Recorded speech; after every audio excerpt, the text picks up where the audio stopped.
ఆదాయం తగ్గితే కుంభకోణం జరిగిందంటారు. ఆదాయం పెరిగితే కుంభకోణం జరిగిందని ఎలా అంటారు? ఇప్పుడు మీరు తీసుకున్న గణాంకాలు తీసుకోండి. 2019, 20, 20, 21, 22, 23, 24, 25 తీసుకోండి. ఆదాయం పెంచుకుంటూ వెళ్ళాడు. సేల్స్ తగ్గినాయి కానీ గవర్నమెంట్ ఆదాయం పెరిగింది. మరి ఆదాయం పెరిగితే మీరు కుంభకోణం జరిగింది ఎలా అని అంటారు? ఒకటి. ఇప్పుడు జరుగుతుంది కుంభకోణం. ఎట్లా? ఇప్పుడు అసలు డిస్టిలరీలు మొత్తం ఎవరే? చంద్రబాబు నాయుడు గారి గుత్తేదారులు. ఉన్న ఆంధ్రప్రదేశ్ ఉన్న డిస్టిలరీలు మొత్తం కూడా చంద్రబాబు నాయుడు గారి తాలూకానే. మరి కుంభకోణం జరిగితే వాళ్ళు ఎందుకు అరెస్ట్ చేయట్లా?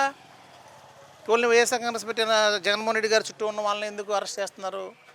తర్వాత ఆ సంబంధిత శాఖలో ఉన్న అధికారులను అరెస్ట్ చేయాలిగా, వాళ్ళని అరెస్ట్ చేస్తున్నారా? వాళ్ళని కూడా అరెస్ట్ చేయట్లా.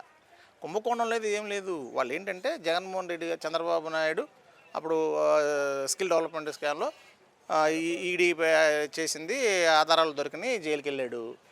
ఏదో విధంగా జగన్మోహన్ రెడ్డి గారి చుట్టూ జగన్మోహన్ రెడ్డి గారిని ఏదో విధంగా ఖచ్చితంగా అదే జైల్లో పెట్టాలని ఆయన చుట్టూ ఉండే వాళ్ళని ఈ కేసులో ఎల్లో పత్రికల్లో, ఎల్లో టీవీల్లో కథనాలు రావటం, ఆ కథనాలు సిట్ అని వీళ్ళు అనుకూలంగా ఉండే ఒక నాయకులు అంటున్నాను, అధికారులను పెట్టి ఆ కథనాల ద్వారానే ఎల్లో పేపర్లో వచ్చే స్క్రిప్ట్లనే వాళ్ళు అక్కడ ఇంప్లిమెంట్ చేయటం, ప్రస్తుతానికి రిమాండ్లో పెట్టారు తప్ప ఈ కేసు నిలబడేవి కావు.